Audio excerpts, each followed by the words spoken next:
How's it going, everyone? Gabriel Gonzalez here again.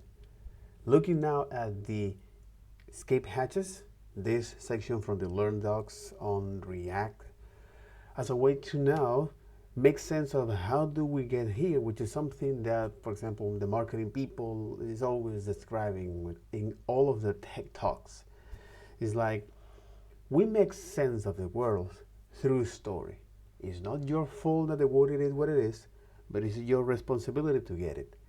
And because of that, one of the reasons of looking now not only at the React Performance course, which is taught by Steve Keeney, head front-end engineer at Temporal, this durable platform execution, open source, that is somehow similar to Kubernetes, but to cover specific business use case.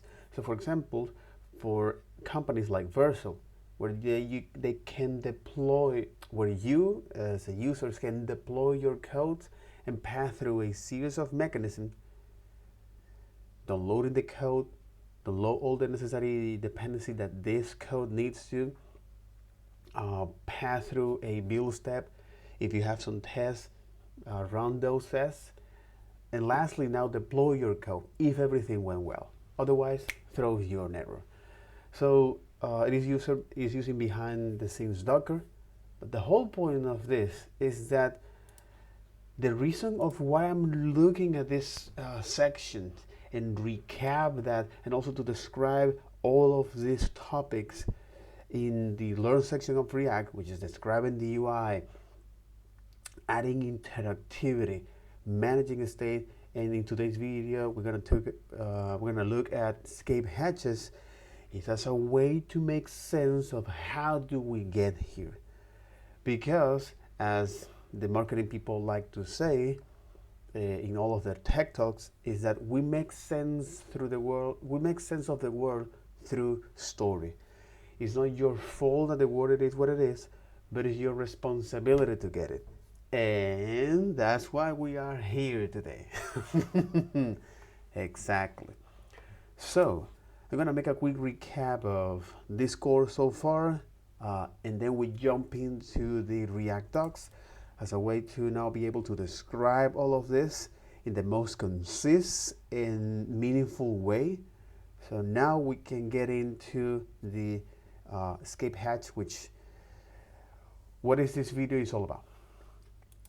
Alright, so the goal of this React Performance course is that how can we now create React Performance, see how can we create React components in the most performant way, okay? And for that, we're gonna look at some sort of techniques in best practice.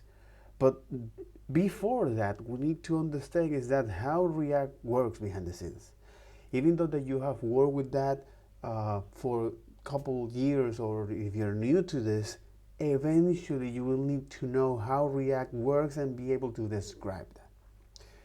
To your colleagues, business people, shareholders, users, beyond, you need that, the technical communication.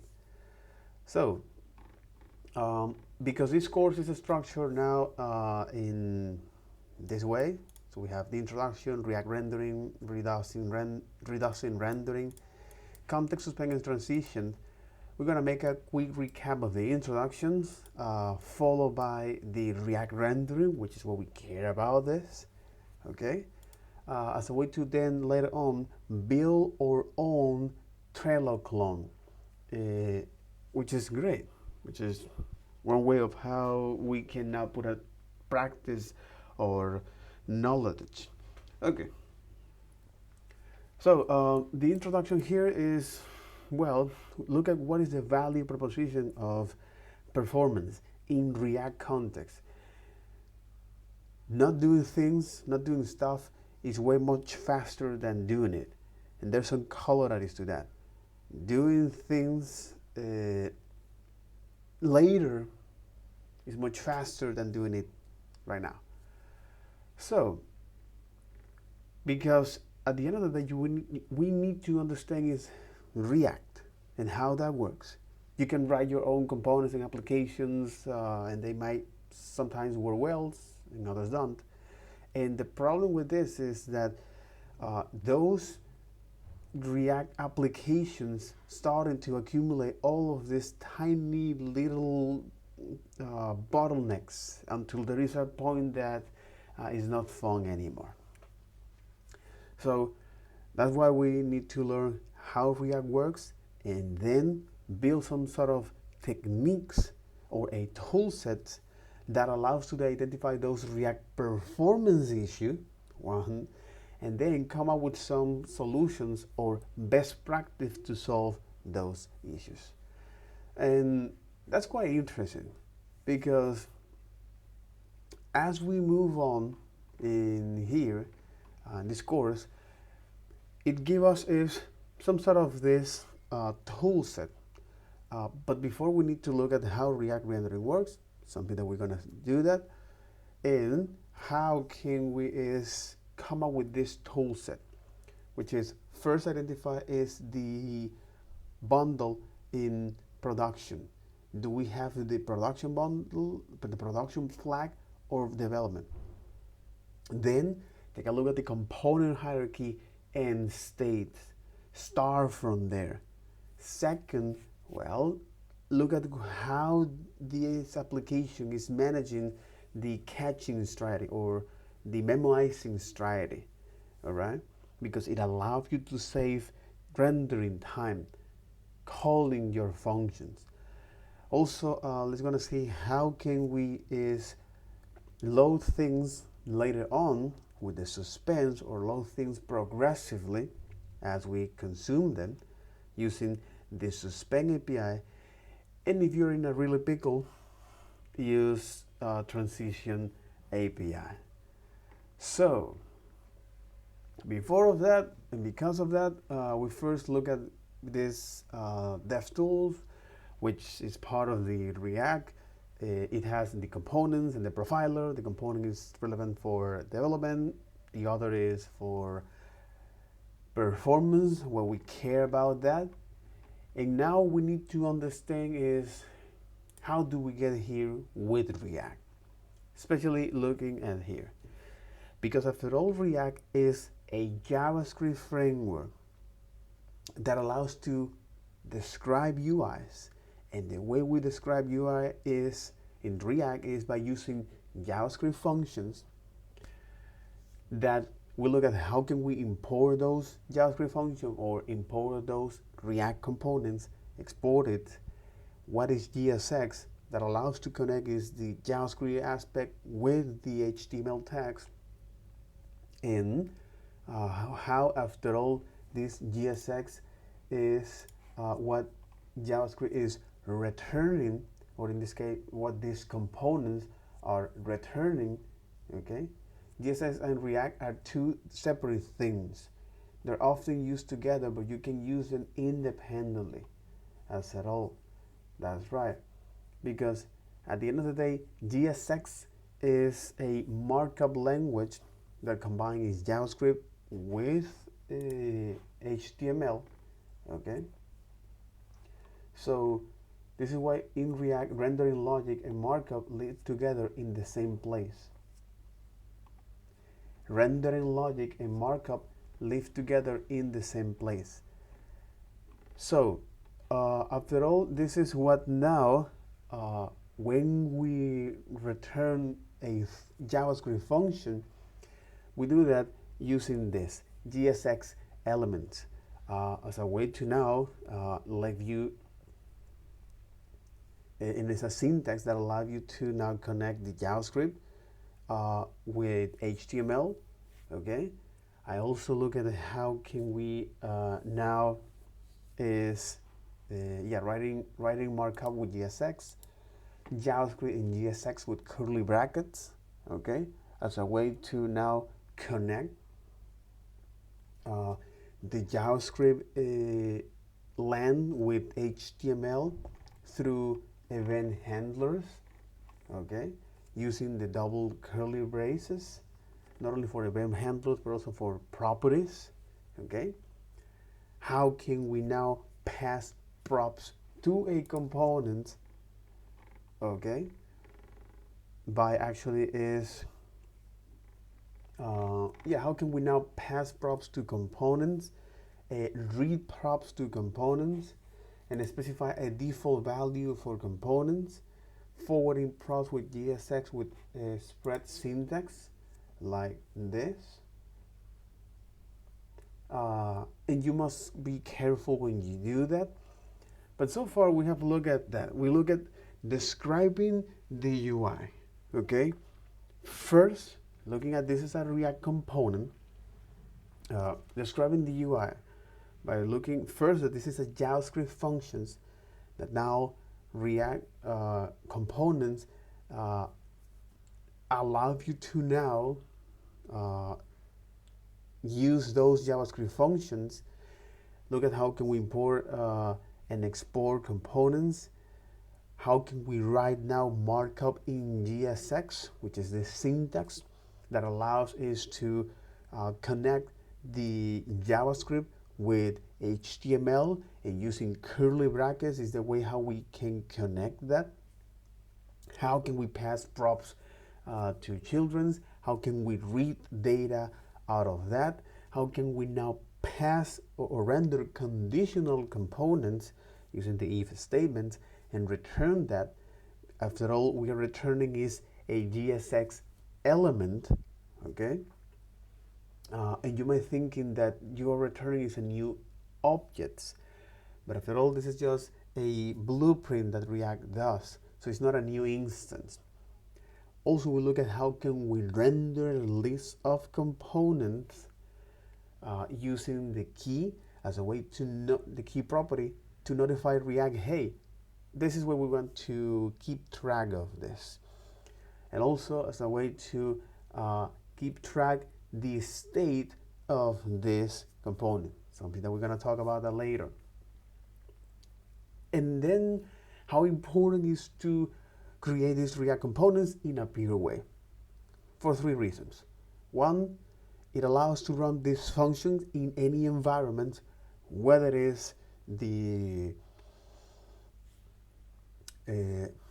browser, server, or workers, as well as allows to stop the execution safely when we are running these components. We can stop that to re-render again, for example, by passing this data down to the components, and for some reason, well, some components trigger a rendering, so we can actually stop that. Again, something we're going to talk about that later, rendering, state, and rendering. And also that allow you to now catch these components, which means that by using some built-in tools like Mimo, it's save this, so it makes you don't have to, so React don't have to recompute this again. So then we look at now how React see these components as a way to now have a visual model of how this thing works. So because of that, we got now is the component, the render tree, which is the way how now React represents all of your React components. Okay, this is also following is this computer science data structure called tree. We're not going to talk about that later. We're just going to mention that there are a specific way of organizing your data that allow you to operate with that. So you have this array, you have hash, you have stacks, you have queues, you have linked lists, you have double linked lists, trees, tries, and graph. In any case. And we also have is the tree dependency, which is now what are the utility functions or reusable code or hooks that you can pass, or any JavaScript logic that you're going to pass to these components. So you don't want to have a big bloated code anytime you send that from the server to client. So you want to have that as minimal as possible. That's why we have, for example, code splitting techniques or tree shaking techniques. In any case, render tree is a way how React see these components, and the tree dependency is now the way of how you can load some JavaScript functionality to each one of these components. So with that mental model, then we'll look at how can we add interactivity to JavaScript, which is by looking at the event handlers, and this way is how you can now connect the JavaScript aspect to your HTML. But most of the time we wanted to show data. Of course, for example, if you have a bank in your bank account, you want to see is your balance as well as your transaction history, your credit card history, that kind of thing. So the way of how you present data or to let the components to have a memory is through states. Behind the scenes is using closures, which is allow you to this is a persistent lexical scope data reference. The name is too large. It doesn't matter if you don't remember. This is a JavaScript bonus feature that anytime you return a function, it will carry this backpack of data for you as a way to hold inside of the backpack the variables outside of that, the lexical environment outside of that function. If you don't understand that, doesn't matter. The thing that is relevant for today's here is that the state is a way of how can we store persistent data, okay? Which is a components memory. So, because we also need to update that state, we also look at how can we do that through the event handlers. This is the way how you can set this up several or as many times as you need it.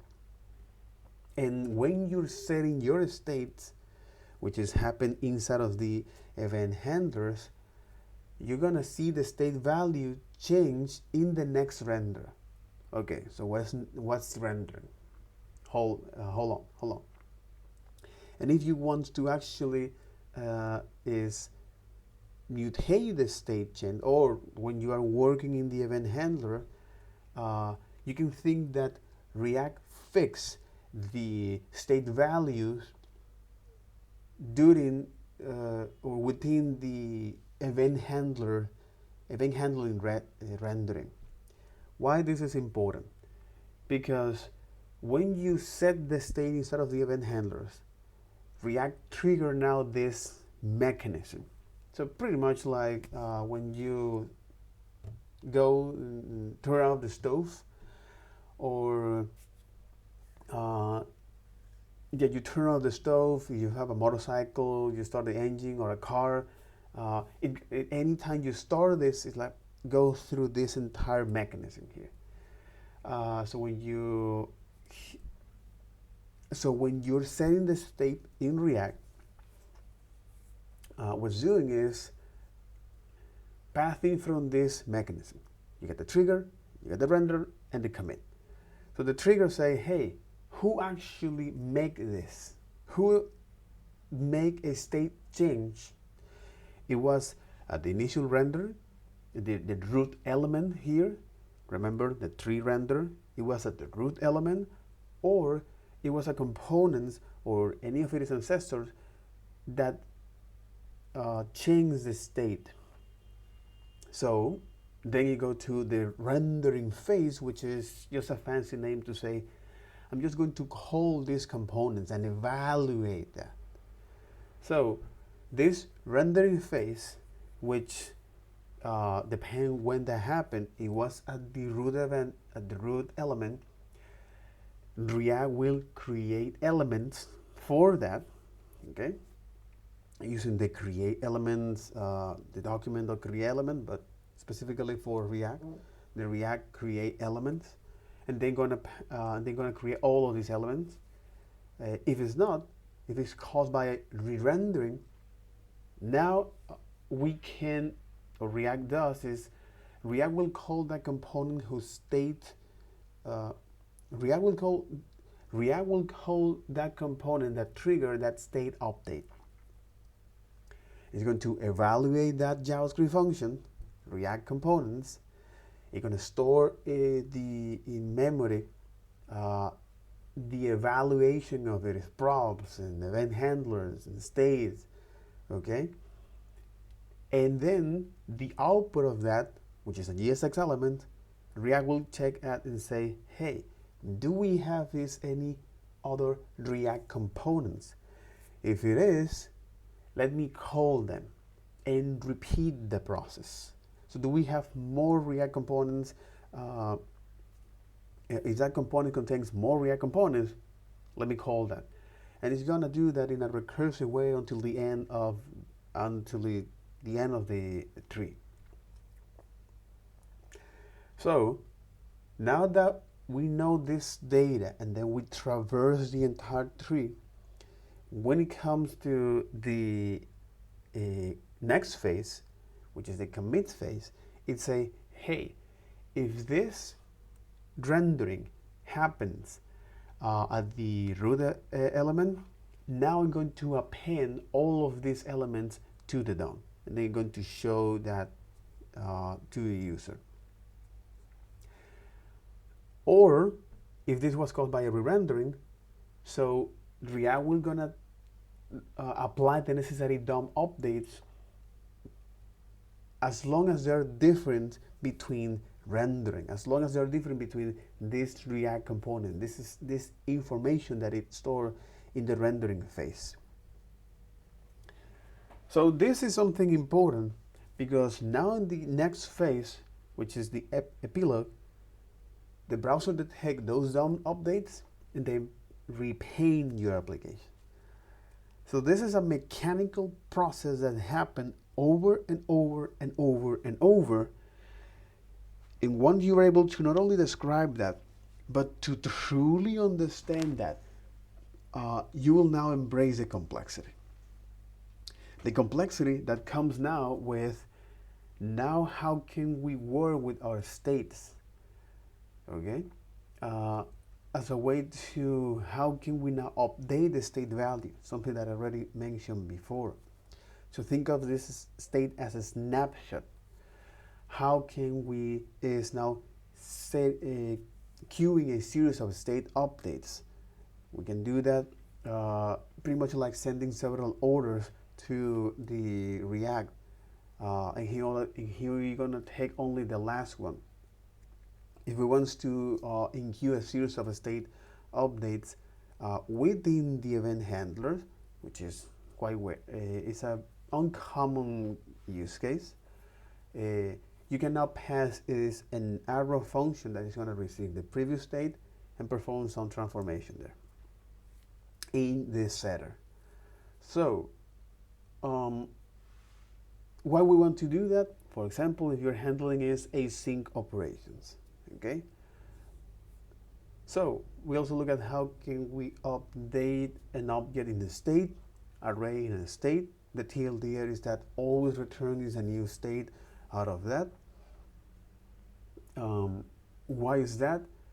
If you come from object-oriented programming, you know how ugly is mutate states, because it will cause a rippling effects through your entire app. So that's why we have, for example, solid principles developed by Uncle Bob. So you have single responsibility, open to extension, closed to modification. So if you want to extend the functionality of this object, you create a subclass, and that subclass should replace the base class. That's what the L stands for, the LISOC substitution. If you have these gigantic objects, instead of actually throw that to everybody or to any consumer, preferably, or is better to show them only interface, small interface that these consumers can go with, which is the next letter. Interface segregations. And when you now have to a particular object needs to access to low-level models or low-level objects, uh, do not import that directly. In fact, relies on an abstraction.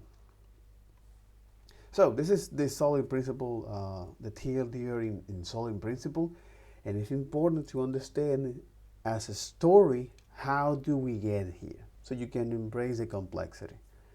So the idea here, okay, is that once we look at this,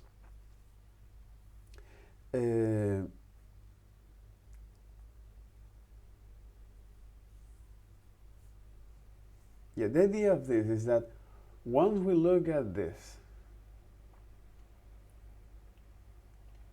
mm-hmm,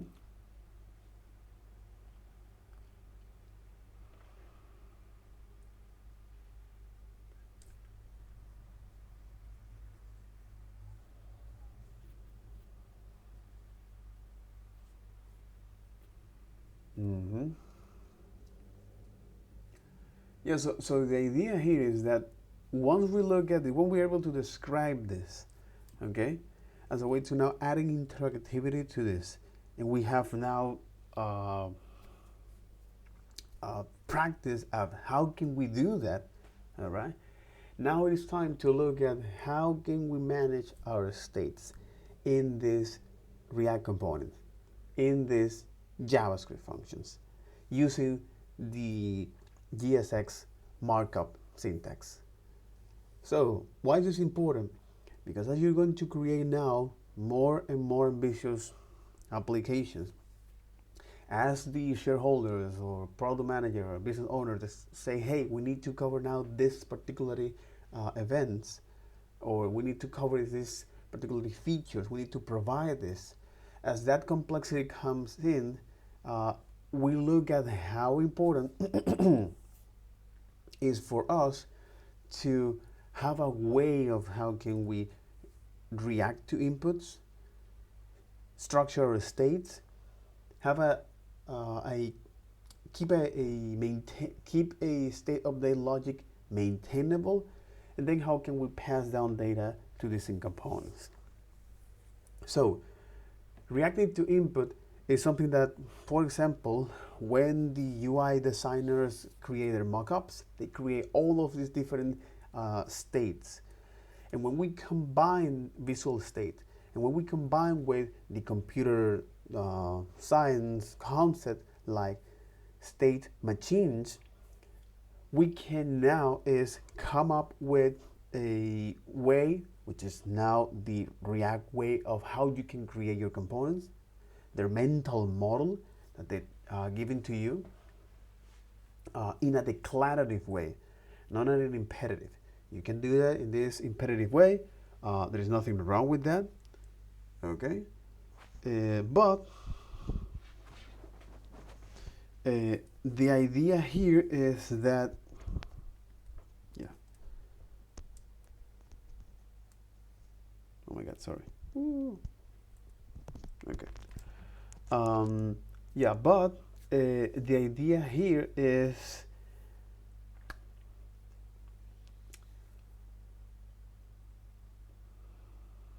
where we are. Exactly. The idea here with imperative code is that you can have much more control of what's going on, which is, there's nothing wrong with that. But usually, when you're going to create this user interface, you're going to create a lot of them. So the more user interface you create, the less we care about how we create all of these things, and the more we care about what these components needs to do. And that is the subtle difference between how we wanna make these things to what we wanna do with the things. So pretty much like when you get into a tax cap, when you tell the driver, hey, I want you to now in the next square, turn on the right, and then two street more, turn on the left. Follow up until the third avenue here, then turn the right. So you're going to give them all of these directions, and again, you have much more control. But in terms of more applicability, or is that in terms of more, being more compelling, yeah. In terms of convenience, it is way much more to tell the driver where you want to go, so you can now dedicate your time to other stuff like that. Perhaps sending memes to your sugar baby. Who knows? Who knows? Anyway, but in any case, the idea here is that by looking at how React now combine these two fields, these two concepts, from the UI designers as a way to identify all of the different visual state, and from the computer side as a way to define the state machines as a way to identify what trigger those states and what are the possible state that this component can be, okay? And how instead of actually doing the computer or the browser, hey, this is what I want to do, this is how I want you to make you, this is how I want you to make you the thing, okay? We prefer now is to do what to do, because it is much more convenient now, since we have now to build is much more user interface. That makes sense? But it's all about is relevant of the job. Is that what is the job is actually giving to us? What is the job is actually telling to us that we don't need to take care of these things, even though that we have a lot of control, but what is more relevant for the job. So this is one of the things here when you have is the imperative approach and the declarative approach. The declarative approach is much more convenient. It's much more applicable for the task. It's much more relevant for the things that you have to do. Even though you need to know what's going on behind the scenes, okay? But you don't rely on that. You know what you have to do. You don't care about how that works.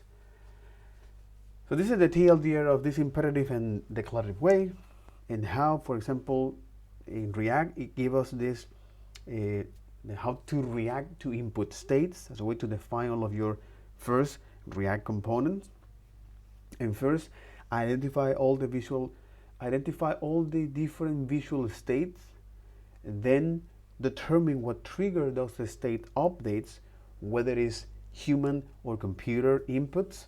Human is typing or navigating a link or clicking there, and human is fetching data from a server, loading an image. And then you represent those states with user state in memory, avoid any non-essential states, and connect the event handlers to set this state.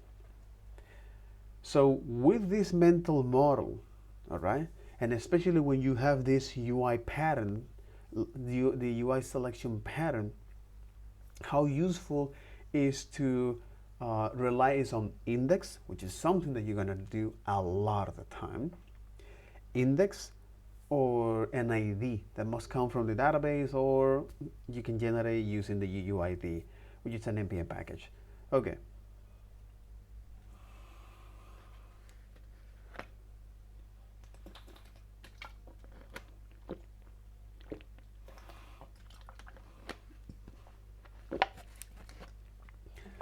Okay. All right. So after that, we need to look at now how can we organize our state in our components. And this is now borrow a concept from the database engineer known as normalization. Is eliminate redundant or or duplicate data. So in the case of our state, is following is this principle that React gave us. So first, group related state together, avoid any contradictory state, avoid any redundant state, avoid any duplicating state because they're hard to sync, and avoid nested object in your states. So once we look at this, then we look at how can we now share a state between components. So this is known as lifting a state up, or a state lifting up, as a way to say, hey, this component, or this component that contains this state will be now shared across all of this. And the way to do that is, in those components, if they have that states, remove that, then hard code the props that you're gonna pass through that, whether it's the handler and the state, and then in the parent you're gonna handle is the setting logic state as well as defining the state.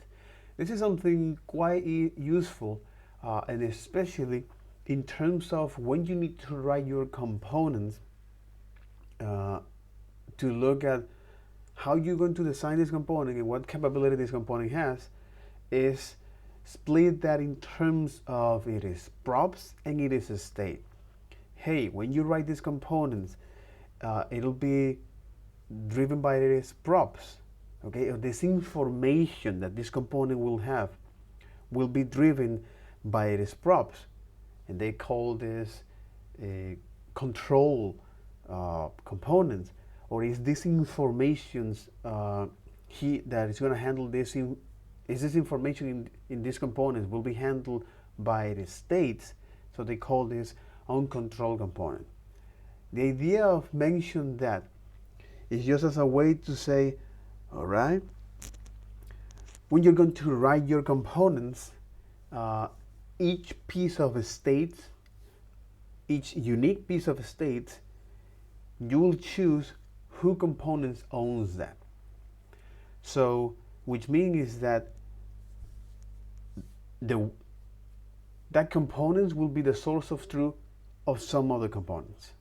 And that's why now the concept of this source of truth comes here, and why, for example, Redux becomes so popular, because you need to know is a way of how you can actually lift state up, how now this state that will be shared across different components, how that'll be is the source of truth from all components that consume from that state. So, because after we look at this way of how we can share state across different components, how it is useful to talk then these components when you are writing them, look at the information and ask yourself, hey, is this information that I'm gonna get, it'll be driven by its props, okay? It is an uncontrolled component. If this information that I get is gonna driven by it is a state, it is called control components. And control components usually are useful for configurations, but they are less flexible. In contrast with control components, they are much more flexible. So then we look at now the state is tied to the position in the rendered tree, which means that if you have if you have the same component or two same components rendering in the same position, React will preserve the state. This is now this inner way. This is now of understanding how React preserves the state as a way to reset the state or preserve it. Okay, so you can play with this Why this is useful? When you are creating, for example, a chat application, okay, and you have all of this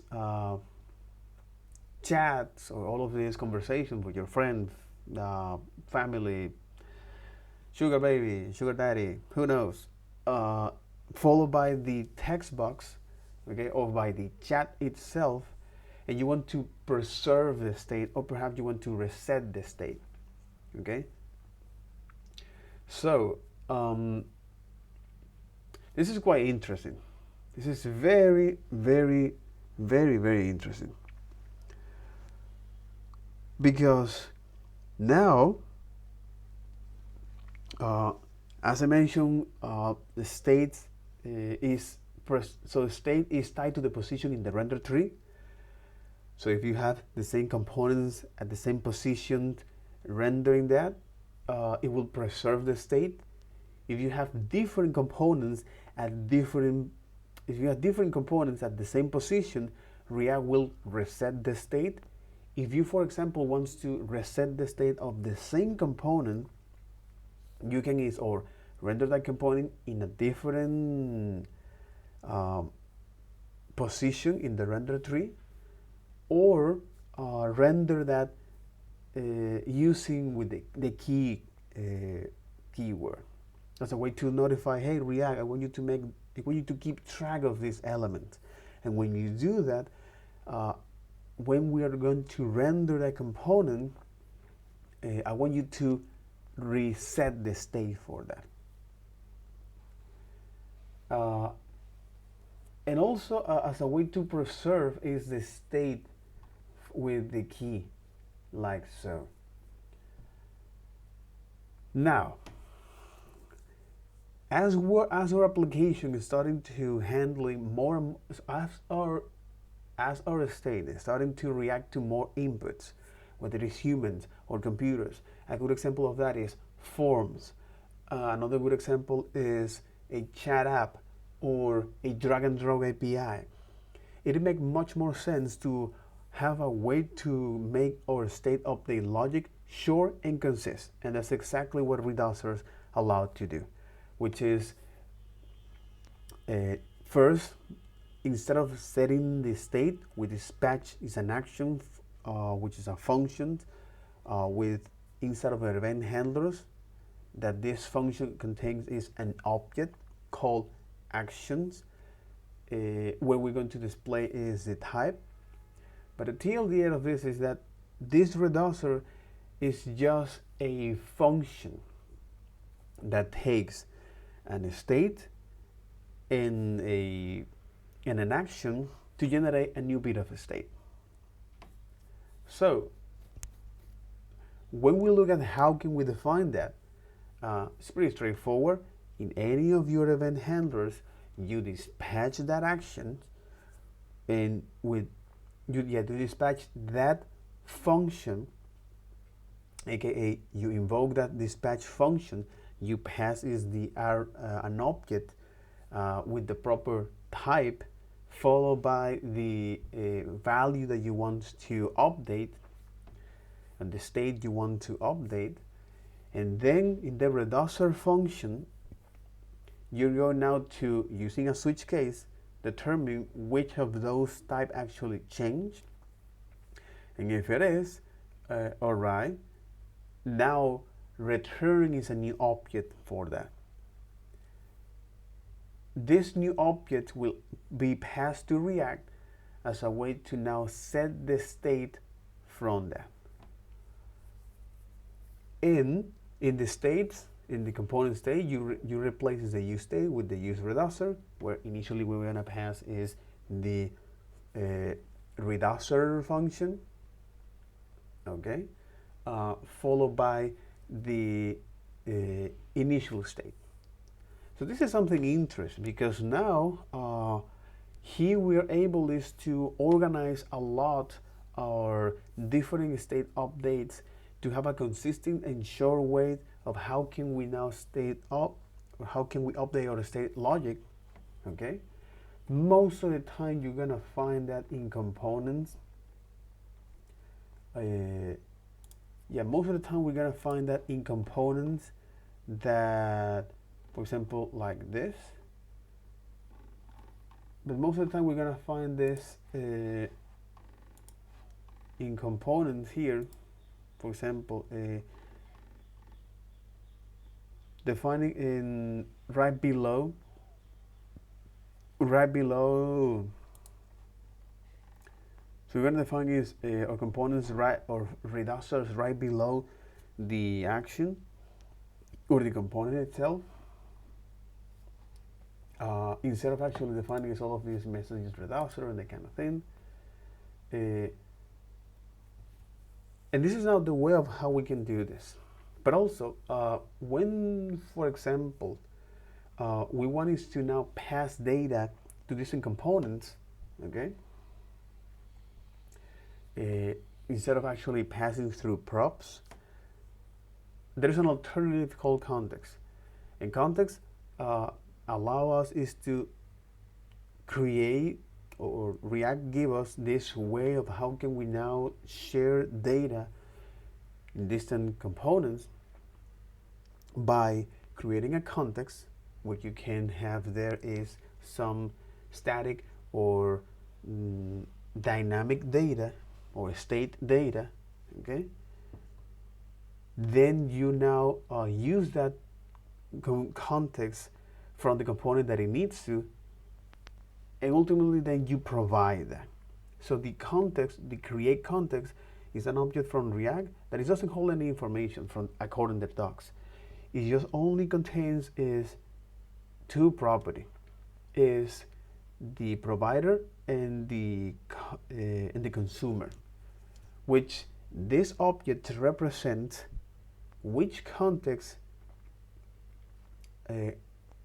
all those components can read or provide to. And to me this is quite interesting because this is now another way of looking at this thing, you know? It's like which components, it's like which context all the components can provide to. I don't know, it feels like left brain, some sort of that. But it's that which components, all the components can read and provide to. So we look at how can we use that when we define our context, as well as the use those contexts using the use context for that.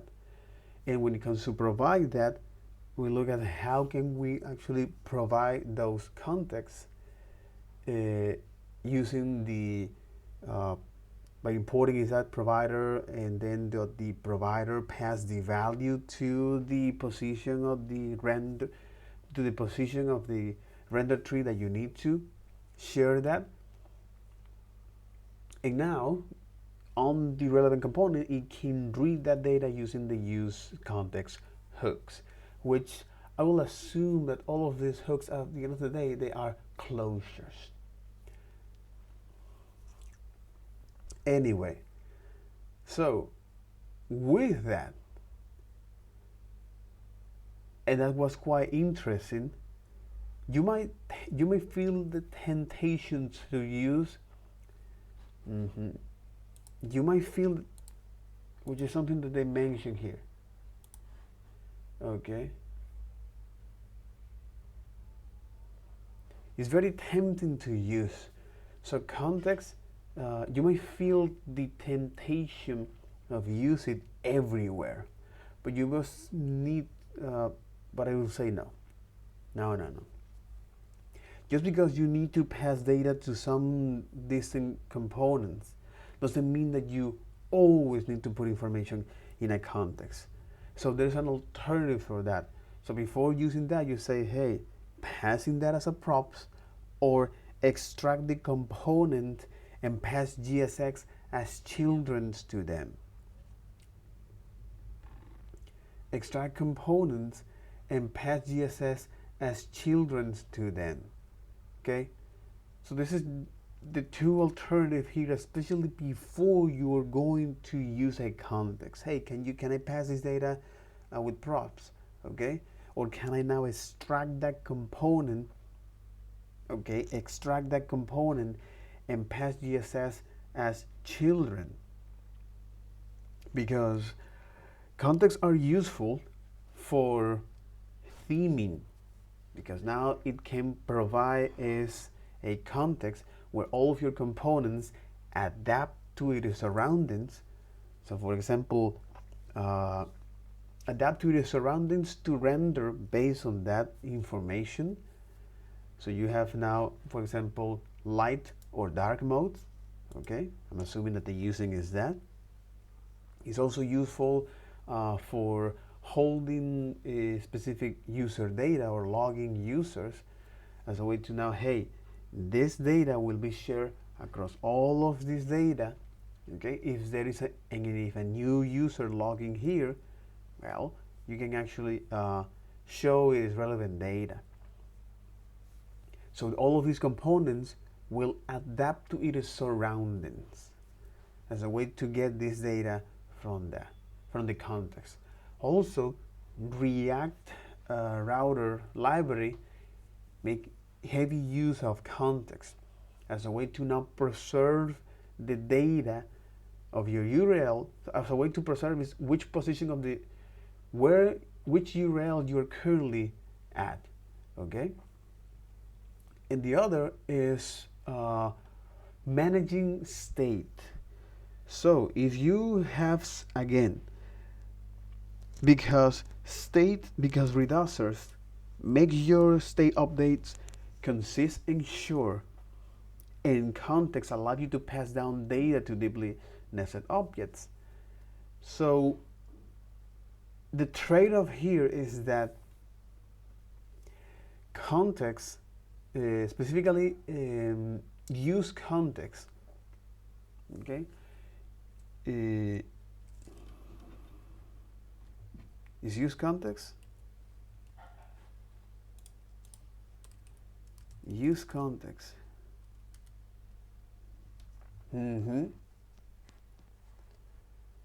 Because it's context, exactly. Use context. This hooks that allow you to read to the data. React will re-render children's that use a particular context starting from the provider.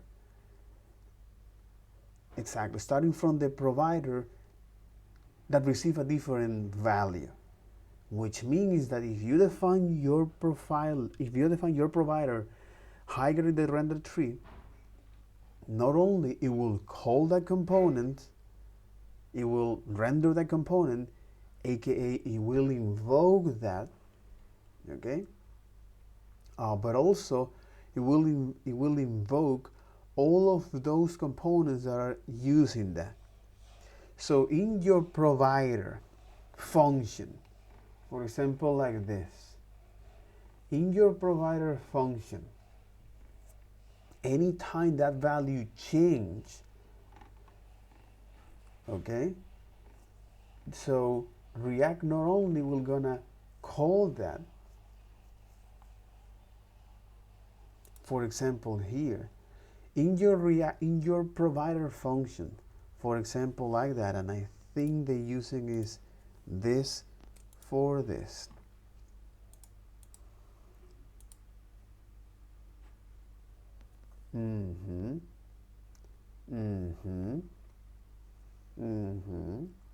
Exactly. As a way to use this optimization performance like this. Completely, man. Completely. Oh my God. Yeah, it is. Completely.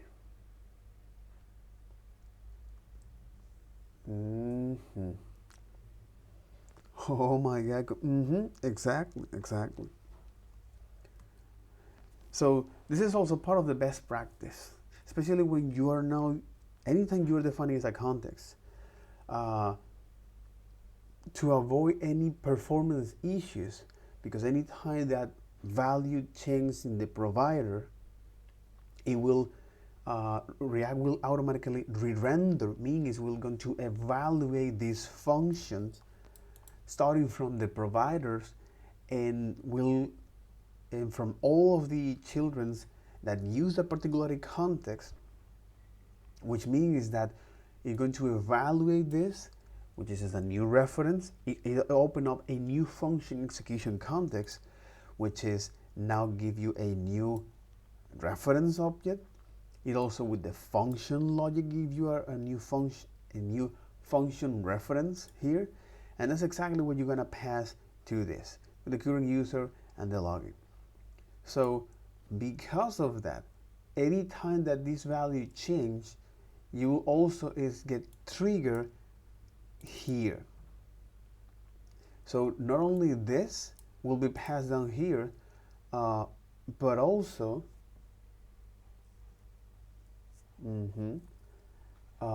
because after all the current user and the login it is, so this will be a different object function. So React will have to re-render all component in the deep in the tree that called here.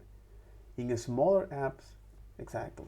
So anytime that this is, because this evaluation is different, so React will now call this component, evaluate this function here, and they're going to pass that, which means that when the provider value change, those children who consume that, those children who consume that context will re-render that as well. Which for a smaller app, this is not a big deal. But as your application is starting to grow and grow and grow and grows, one of the techniques that you want to use is that use callback as a way to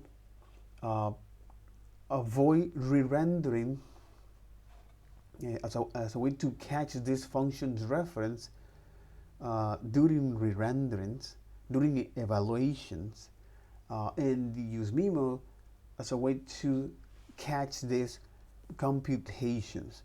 Both of them receive is the array of reference. Both of them receive as a second argument in that function as array of dependency to notify when they need to run this, when React need to actually evaluate this functions reference or objects or computations. So okay, all right. So you're saying, hey, evaluate this only once, and this just like that.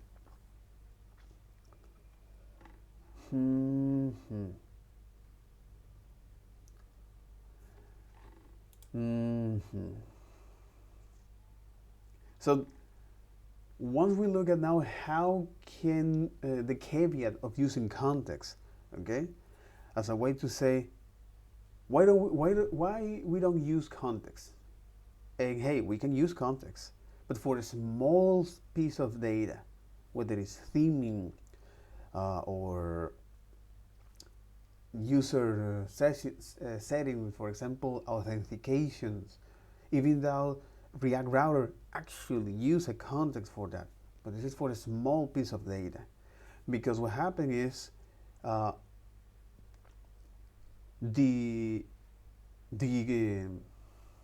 because what happened is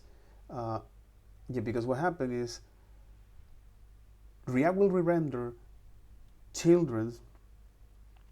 React will re-render children that use or read that context starting from the providers. That value change. So for small apps, that's not a big deal. But for bigger apps, now you're starting to have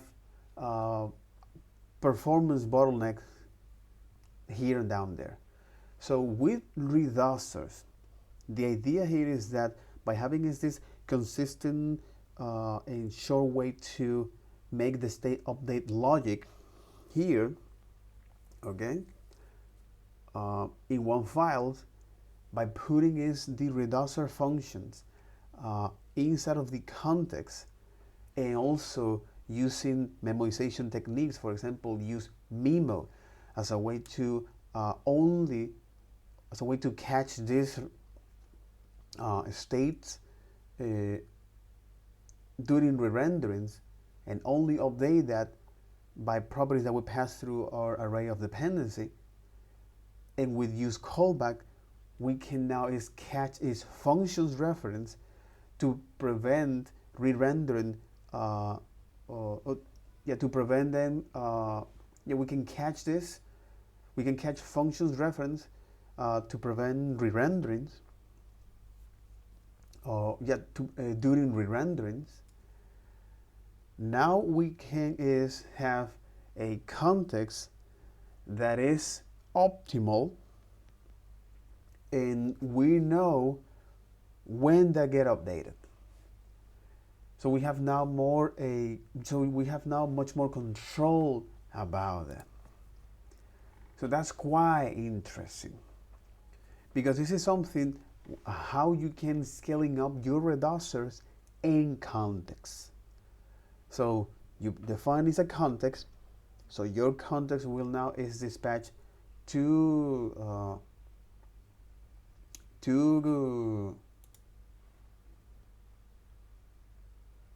so you define the context. Your context will dispatch. Your context will have is the state, the relevant state, followed by the dispatch. Okay. And then you put the state and dispatch into the context. So you can now use the context anywhere you need to.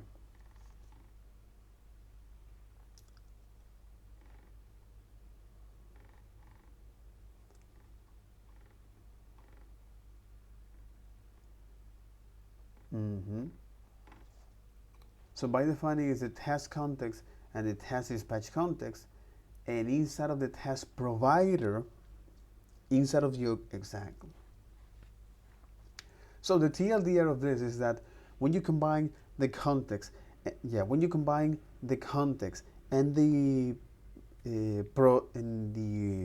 reducers as a way to scaling up your state, okay, by defining is a context that hold the state, followed by the context that hold the dispatch, and then inside of that you define is your and then inside of the task provider, or inside of the provider, you're going to define is, or inside of your functions provider, you're going to define is the state that you're going to return is, what you're going to create is the provider that you're going to pass is the state, followed by the dispatch, and inside of that, and right below that file you define, and right before that file you set the task, and right below that file you set the reducers and the initial states. So with that, now any component who's used your data can have access to. Any component who need to update the state can have access to. This is quite interesting, and this is not fairly that common. You might find this is, for example, in filtering. You know? You might get this, for example, in filtering.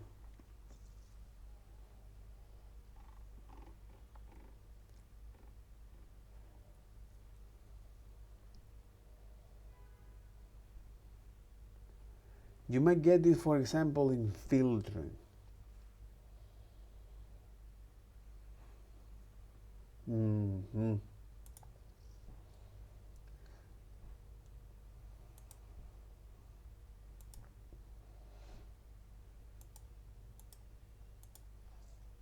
You might get it, for example, in filtering logic.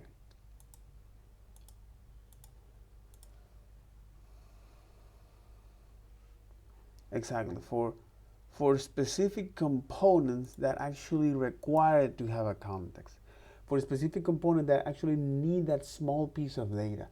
For example, filtering, that okay, for a small piece of components that need that all of these other components to be aware of the surroundings and to adapt to its surroundings.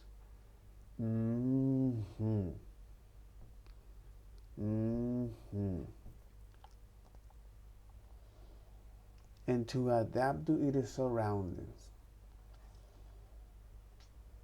So pretty much like this.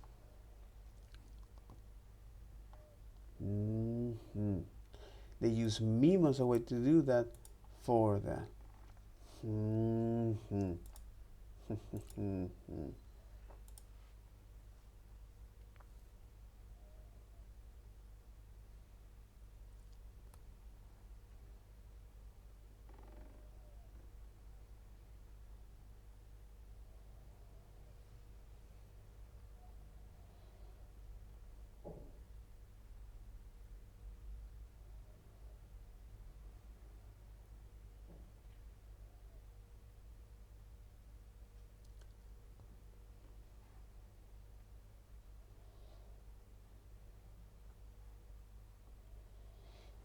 Mm-hmm. Mm-hmm. Exactly. Exactly. Exactly. Exactly. All right. Exactly. And here, okay, that's great because here we look at okay, it'll make a lot of sense here. Not only when we look at how can we send data to different components as an alternative to props, but also how can we make our state update logic consist and clear, consist and consist and sure using reducers. What is the trade-off of each one of them? And when it comes to uh, combine the context with reducers as a way to scale up our states, we can do that by defining first is, or by extracting this, or by putting that in a file, uh, your context. You're gonna define if your context here, even though they don't define is the dispatch, no, they dispatching that of provider value, but you can take the state and the dispatch. That's right. Exactly.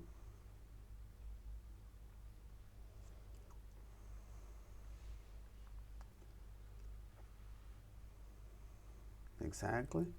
So they're going to so you're going to define is so you're going to create your context in this file, this context file with reducer. You're going to create is your context for the state, another context for the dispatch, and then the provider function where you're going to define is your state that's going to use the reducer. You're also going to define also right below the uh, the reducers function, okay, followed by all of the action that is going to uh, state, followed by all the actions that is going to update the state, and then your initial state. So if you want to provide, if you want to avoid any performance issues, when you're going to return that task, you wrap them, or when you're going to return that state and the dispatch, you wrap them using memo. Why is that? As a way to prevent yourself anytime that React rendering these providers call that again, or having a different render, having to update that. Why is that? Because anytime React evaluate these components, it's creating a new it's creating a new branch execution context where it's going to look at this and say, hey, This actually is this is a new state here. This is a new state in memory. This is a new reference. And if you have now event handlers or function here, it's going to have is a new reference for that.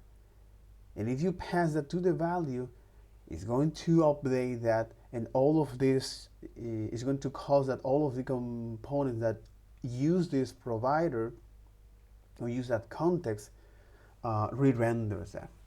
So as a way to prevent that, we use Mimo for that to catch this result during re-renderings, and the use callbacks to catch the function's reference during re-renderings.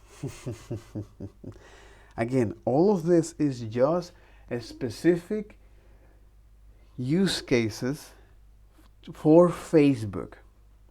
All right, a very specific use cases for Facebook, and I will argue that you should learn about that if you're truly going to commit to this, if you're going to be a professional to do this. Okay. All right. All right, all right. Okay.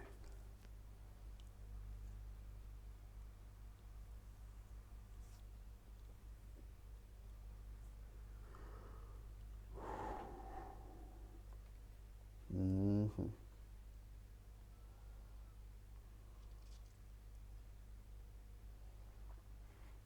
Now, finally, we're going to take a look at the escape hatches here. So some of your component may need to control and synchronize with system outside of React. For example, you might need to focus on input using the... It's good to read this.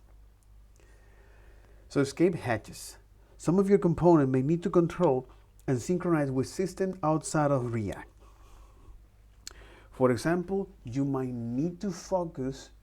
This is interesting. Some of your component may need to control and synchronize. This is the to verb. Some of these JavaScript functions, which is after all React components, some of your component needs to control and synchronize with system outside of React. Before going that, control and synchronize with system outside of that. For example, to the local storage, reading database, or waiting for a request, or waiting for a response arrive. Okay, fetching data, fetching data, play and pause video. For example, you might need to focus and input using the browser API. But again, you need to have control or synchronize and synchronize with system outside of React. In this case, with system outside of JavaScript. Play and pause video, player implemented without React, as a way to have access to that system, or connect and listen to message from a remote server. Exactly. I think we also look at another example here. What was that? Timers. Timers. Or connecting and listen to a message from a remote server. In this chapter, you will learn to escape hatches that let you step outside, react and connect to external systems. Most of your application logic and data flow should not rely on this feature. Most of your application logic and data flow should not rely on these features. But again, here we're looking is that sometimes your components need to control and synchronize with system outside of React. For example, Arc. For example, arc. Wait, what? No, this is not arc. What? Arc. Arc publishing. Exactly. Enterprise Agile CMS solution. Powering stories, empowering people. Automate your workflows and delivery. Deliver context-driven digital experience to market faster. Drive digital subscription revenue. Advanced Local, Boston here, BP. Stadao. Infobae. En La Nación as well.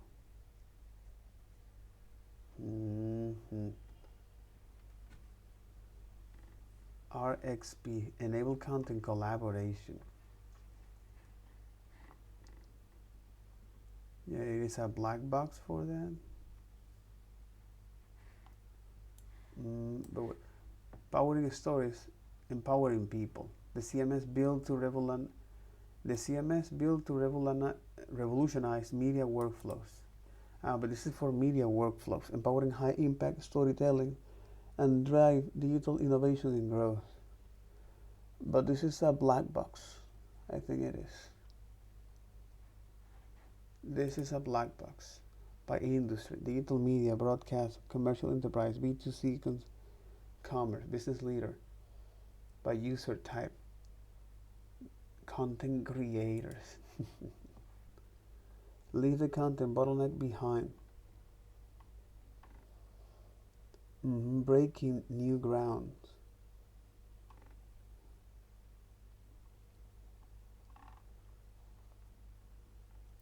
Create high SEO performing content faster with ARC, XP content, and SEMG.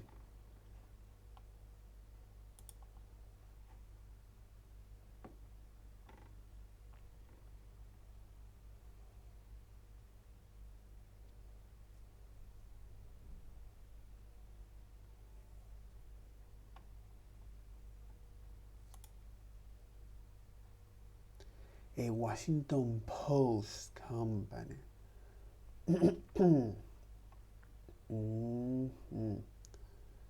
Interesting.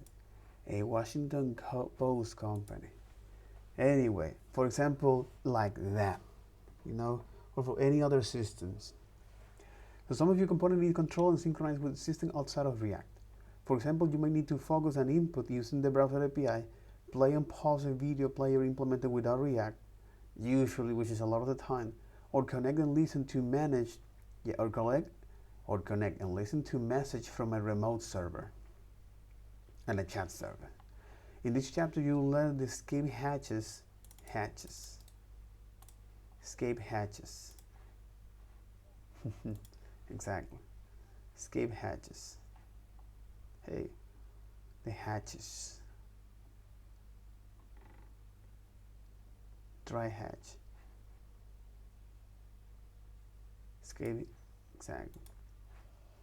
They use escape hatches that let you step outside, react, and connect to external systems. Most of your application logic and data flow should not rely. Most of your application logic and data flow should not rely on this feature. Most of them. Most of them should not rely on those features. How to remember information without re-rendering. How to access DOM elements managed by React. Yeah, how to remember information without re-rendering.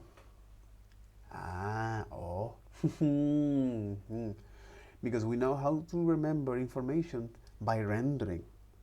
Okay? Hostia, tío, weón culiao. How exactly? How to access, how to remember information without re-rendering, how to access DOM elements managed by React, how synchronize component with external system, how to remove unnecessary effects from your components, how an effect's life cycle is different from a component, how to prevent some values from retriggering effect. How to prevent some values for retriggering effects. Well, part of the array of dependency. How to make your effect rerun less often. How to share logic between components. So reference value with ref. When you want a component to remember some information, but you don't want that information to trigger new re-renderings, which is this, render and commit, you can use a ref as a way to remember this without having to trigger this. Like states, ref are retained by React between re-renders. So you can think that this is another closure here you're creating. Like states, ref are retained by React between re-renderings. Retain, save, store, persist.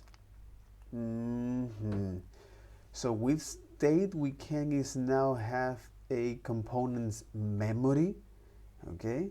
And now here we want us to remember things without trigger new renderings.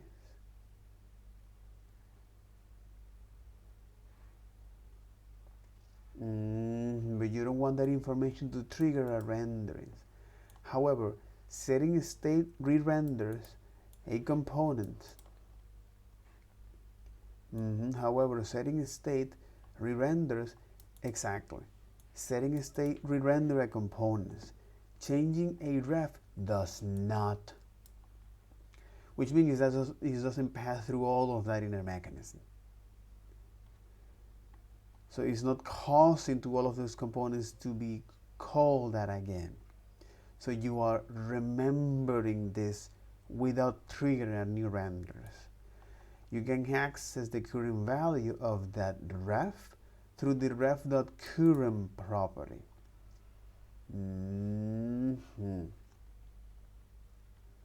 So as you can see here, you are now holding is a reference here, but you're not going to actually trigger is a rendering. Ref.current.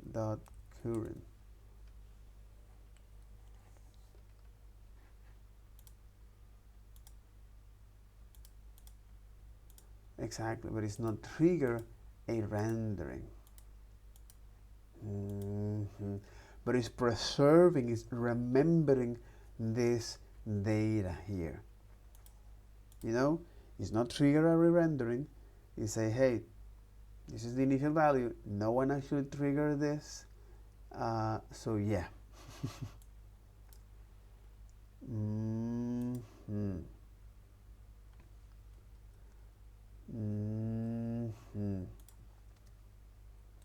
If for some reason we set an state here, we say, hey, trigger update, and then you say set trigger update that I want to get this data from the use state here, which is initially 0. So another interesting thing is that you say, hey, instead of defining a new state, can I use this data here? Avoid any redundant data here by saying is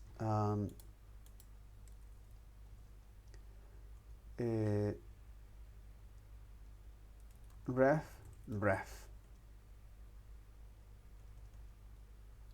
of ref. So you got now ref.current. Okay, and this is what I want you to show here.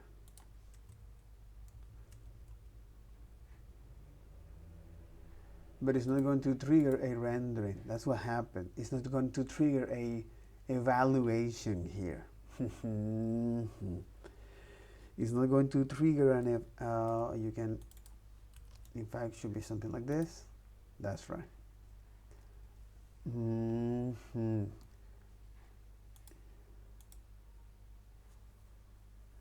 It's not going to trigger a re-rendering. But it's going to remember that information without trigger a re-rendering. Okay. A ref is like a secret pocket. A ref is like a secret pocket of your component that React doesn't track. For example, you can use ref to store timeout IDs and DOM elements and other objects that don't impact the component's rendering output. Use ref. But this is a way of how you can remember things that happen outside that you can remember things without triggering a render.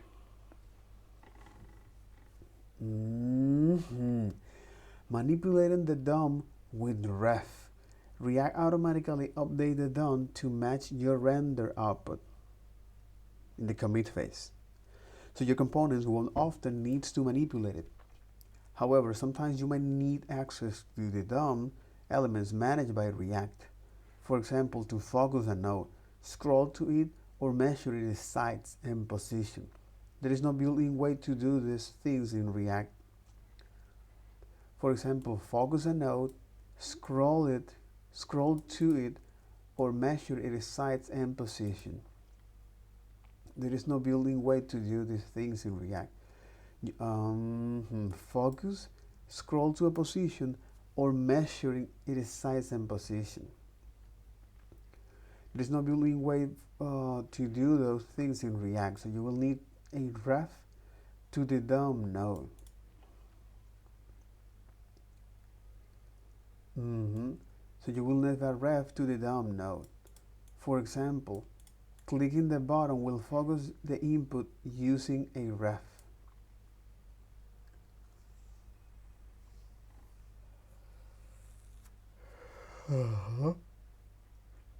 Yeah, there is no built-in way to do those things in React, so you will need a ref to do the DOM node.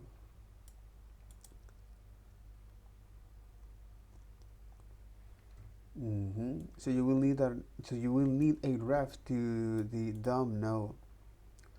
Clicking the button will focus the input using a ref. So I want you to now hold this data. I want you to remember this data, or I want you to remember this without triggering a re-rendering. And now, on here, I want you to now, I want you to trigger is this. As a way to now talk to external here. But I don't want to trigger a re-rendering here. Manipulating DOM with ref. Synchronizing with effect. Some components need to synchronize with external system. For example, you might want to to external system. You might want to control a non-React component based on the React state, set up a server connection, or send an analytic log where components appear on the screen. Unlike event handlers, which let you handle particular events, effects lets you run some code after re-rendering. Effect lets you run some code after rendering. After it passed through the trigger, after rendering. Okay, after the trigger rendering in commit phase, use them to synchronize your component with system outside of React. Press play and pause a few times, see how the video player starts synchronized to the is playing props. So here you're holding a reference, you remember these things without trigger a rendering. Therefore, now with the use effect, you want us to communicate that after a rendering. Effect like you run some code after rendering. So you define something called here as playing. It's a props, okay, that you receive that. It's a props that you receive that. So this is an uncontrolled component, meaning that which state controls this component? Oh, it's the app. It's playing instead it's playing, false or true. When you click here, you're now passing that states to that. So because this is now a read-only property, here is now able to actually detect that. Okay, after a rendering.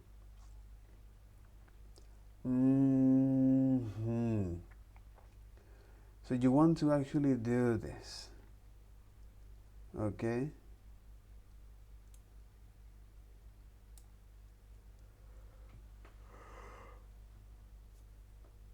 But instead, oh, this is if you want, okay, this is if you want to have control of other players, of external system. So when I hit clear, it's now triggering state updates here, where now it is true. Okay, React will now going to evaluate. React will call the component that trigger that state updates. In this case, the app is going to evaluate this and say, hey, now is playing is true. It is going to apply the necessary DOM updates here, which is in this case, hey, I'm gonna play is pause, followed by this. If you have now more React components, React will call them here, video player, pass the property here, and it's in here is when I say, okay, let me now call this component. Let me re-render this component, which means say, hey, I got a reference here, I got this way of remembering things without triggering rendering, without trigger a rendering, and I get this use effect, okay, as a way to now run some code after rendering. Hey, after we evaluate this,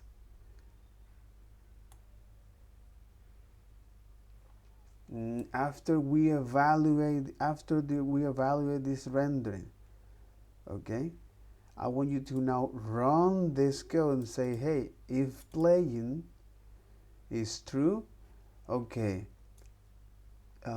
trigger that. So you trigger this DOM update here, and then now React in the commit phase apply the necessary DOM updates to that. Oh my God! Many effects also clean up after themselves.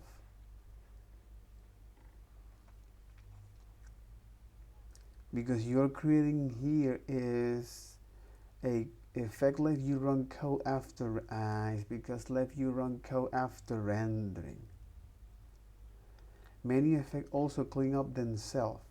For example, an effect set a connection to a chat server and should return a cleanup function that tells React how to disconnect your component from the server. Welcome to the chat. Connecting, disconnecting, connecting.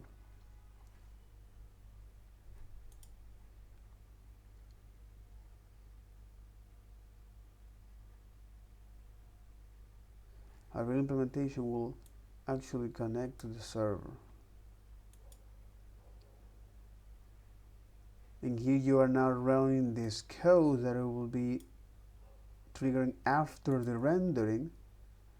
And here you say, welcome to the chat. Okay. And here is just, okay, console.log. Initially it's doing this.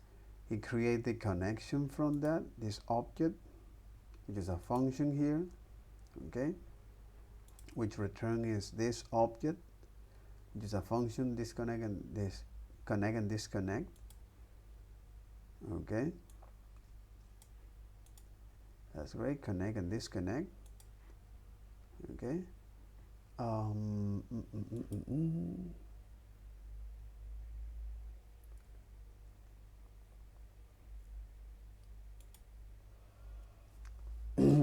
Exactly. Connect and disconnect. And first say connect. We'll cancel that. And then we're calling is the connect, which is printing that. And then after that is calling disconnect. You will reset this.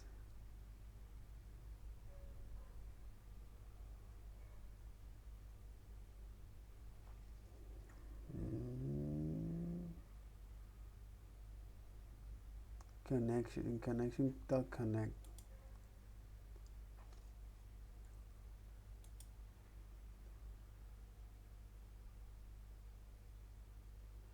In development, React will immediately run and clean up your effects one extra time. Okay, in development, React will immediately run and clean up your effect one extra time. This is why you see print twice. It will immediately run and clean up your effect one extra time. This ensures that you don't forget to implement cleanup functions. Ready to learn this topic? Synchronize with effect. You might not need an effect. Effects are escape hatch from the React paradigm that let you stay outside of React and synchronize your component with some external system. If there is no external system involved, for example, if you want to update a component state when some props or state change, you shouldn't need an effect. Removing unnecessary effect will make your code easy to follow, faster to run, and less error prone. There are two common cases in which you don't need effects. You don't need effects to transform data for rendering.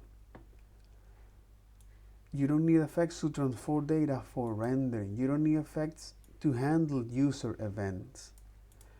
Exactly. To handle user events, you don't need an effect. For example, you don't need an effect to adjust some state based on other state.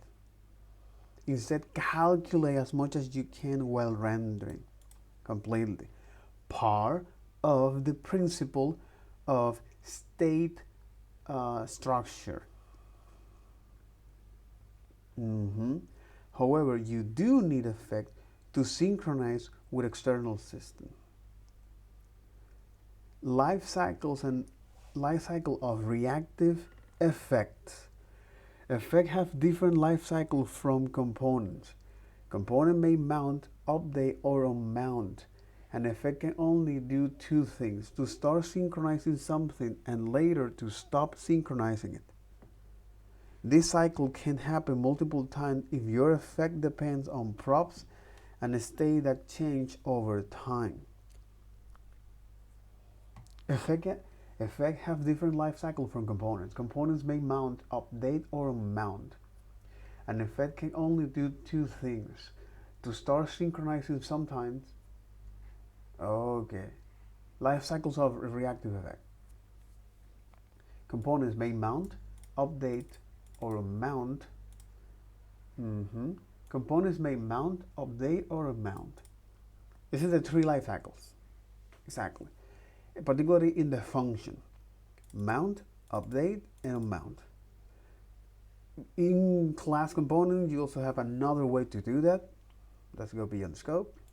An effect can only do two things. To start synchronizing something and later to stop synchronizing. And I love it. Simple, simple, simple. This cycle can happen multiple times if your effect depends on props and state that change over time. I'm going to synchronize something or I'm going to stop synchronizing something. Because after all, an effect allows you to run a code after rendering. This effect depends on the value of the room ID prop. Props are reactive values. Props are reactive values, which means that they can change on a re-render. Notice that effects resynchronize them exactly. Props are reactive values, and this is now when it comes this concept of reactive values, where now Vue actually make heavy use of that. When you define is the when you define is the ref for that. Notice that the effect resynchronizes and reconnects to the server. If room ID change, then you got this. So this is the app here. So props are reactive value, which means that they can change on a re-render.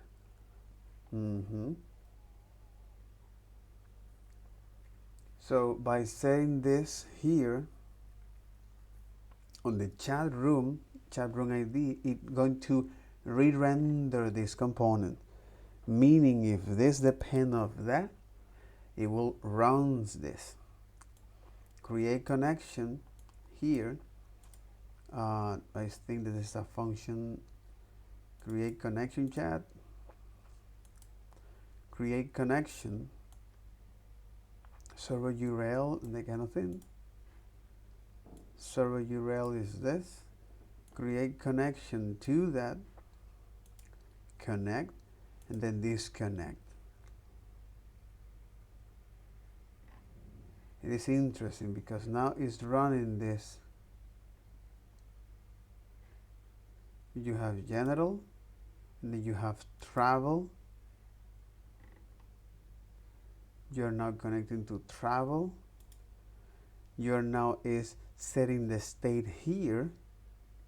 And by you setting the state in these components below that is reading that data, now is synchronized and stop synchronizing with that.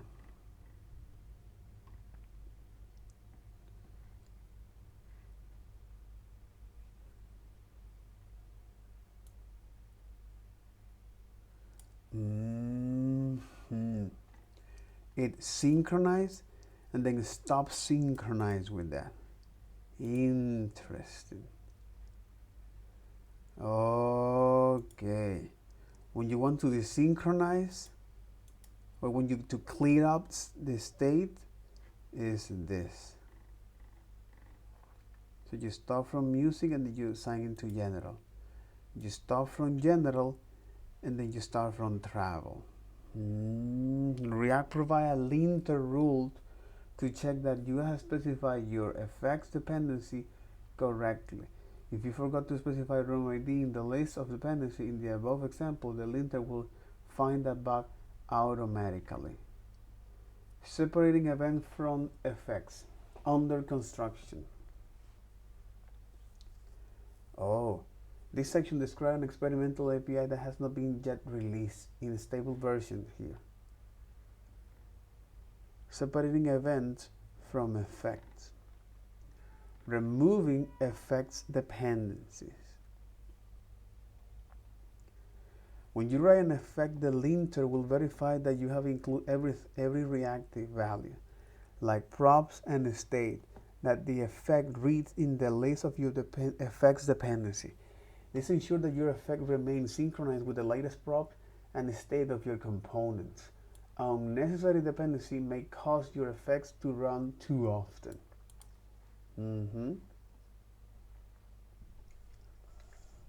Unnecessary dependency will make your cost too often. Linked error. This option makes the dependency of the use effect hook change on every render. Exactly. This will change on every render. Move it inside the use effect callback. Alternatively, wrap the initializations of function on its own use memo.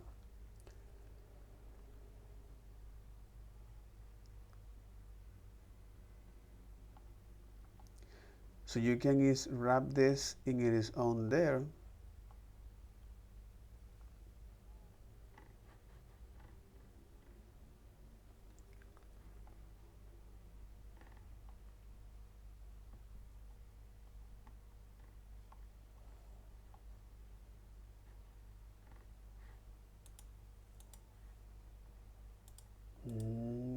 As a way to synchronize this. Reusing logic with custom hooks. And this is the last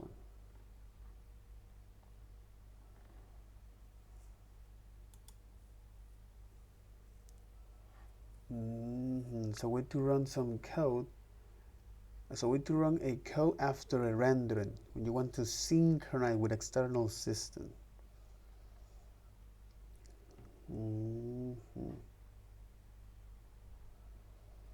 When you want to synchronize with external system.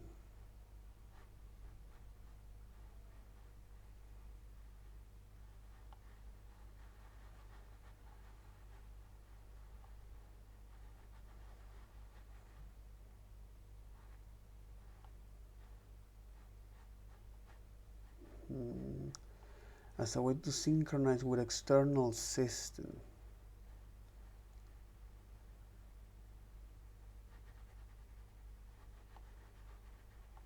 As a way to synchronize with external systems. So use effect is now running this code after rendering, and the use effect do two things: is start synchronizing and stop synchronizing. So here now is talking to this. Okay, is talking to this window remove event listener pointer here. So hey, I want you to now is do this on pointer move. Exactly. So on pointer move, I want you to do is this.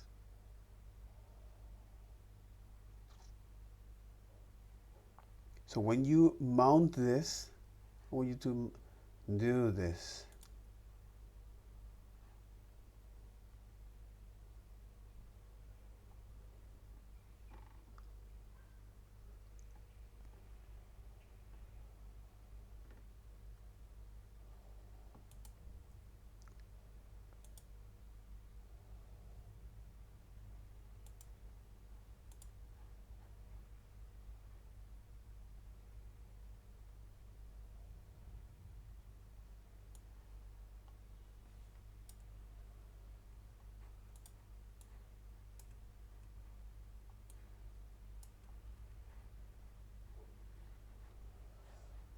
Exactly.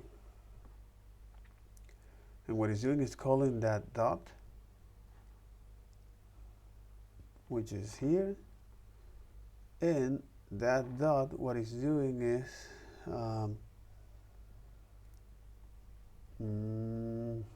we are painting that use position point, use pointer position.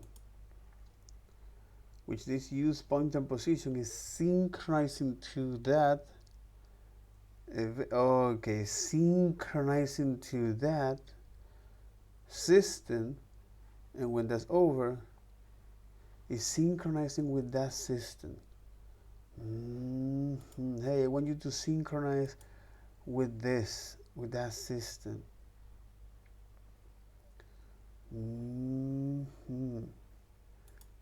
Okay. All right. That'll be all for this video. Take care. Bye-bye.